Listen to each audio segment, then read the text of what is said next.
So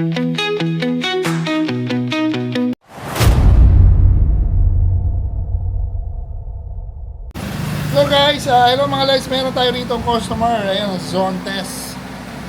Ganda rin itong motor na to eh. Adventure type scooter. So yung owner nito, regular customer na natin, dati nating customer, taga Pandi. Pakilala natin si Sir. Sir.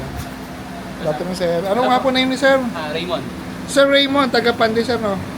Kailan po yung last time nagpunta kayo rito Sir? Nung last time pumunta kami na nauna lang, marami nagpapagawa dito sa shop ni Sir. Kaya na chance na maasikaso ng time. Kaya ngayon, meron tayong chance na magawa na siya.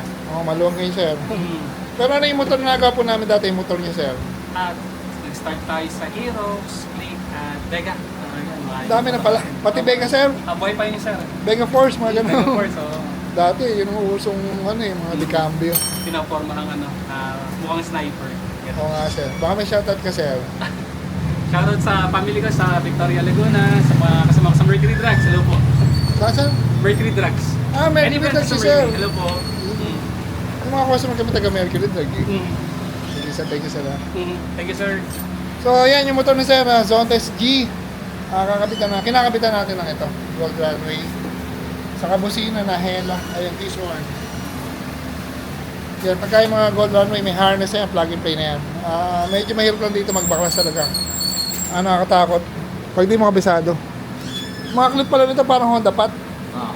Ayun, ang mga clip niya parang Honda Pat. May idea kayo? Hindi, Honda din po. Ha? Honda din po. Zontes din. Yung parang clip ng Honda ba to? Makapit kaya mahirap tanggalin. Ayan. Tapos maganda yan, may crash guard na.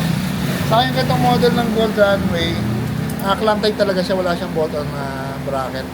Kaya sakto naman dito. Ayan.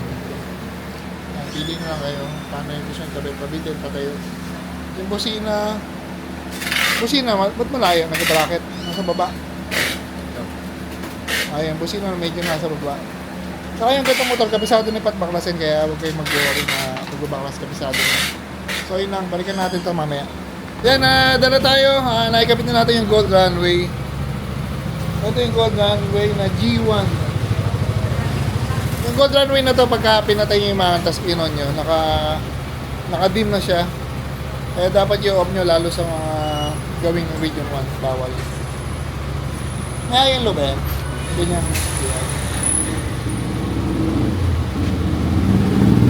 Ano pala siya, hindi siya sabog no, flat, spot type. May blinker. Wala ng blinker yun. Yung mga bagong Gold Runway, tinanggal na yung blinker, yung nag-alternate na blink, alam ko wala na yun. Tapos yung busina nito, Hella na disc horn.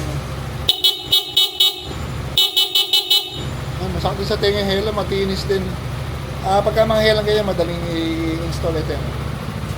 Kasi medyo compact, maliit yung sukat niya.